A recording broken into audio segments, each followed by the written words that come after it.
السلام علیکم ملګرو. نن د طبیعت د لفظونو ښکلاګانو پیج نه د یو ځوان شاعر سره ملو شوي یو، د هغې نه به ښکلی کلام اورو. نو راځئ چې د ګل حسین صاحب نه یو ښکلی کلام اورو.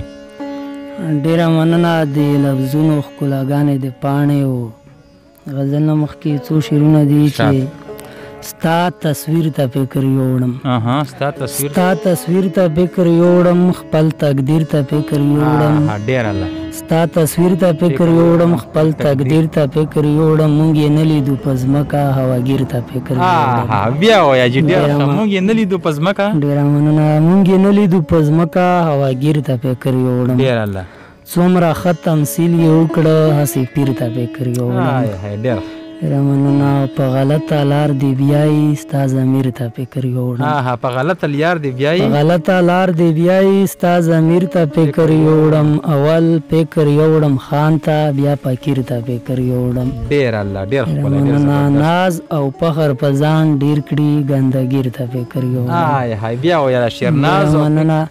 ناز او فخر په ځان ډېر کړي ګندګیر ته فکر یوړم.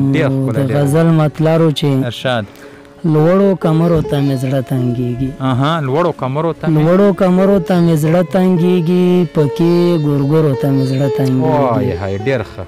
د چا خبرو پسې واوه خوند کړي، د چا خبرو د مې زړه تنګېږي.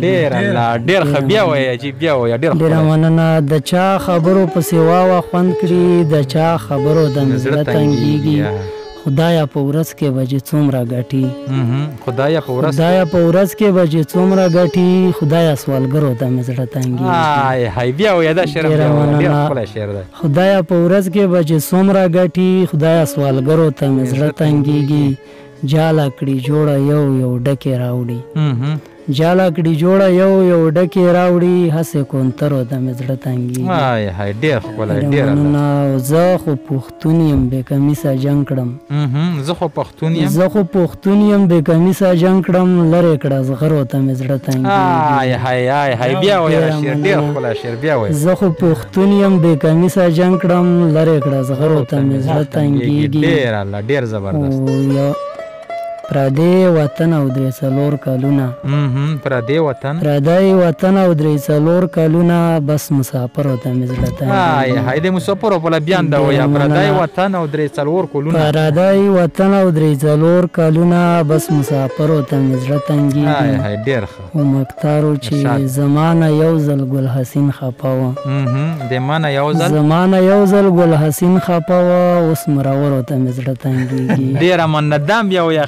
زمانه یو ځل ګل حسین خفه وه، اوس مرورو ته مې زړه تنګېږي. ډېره مننه ګل حسین.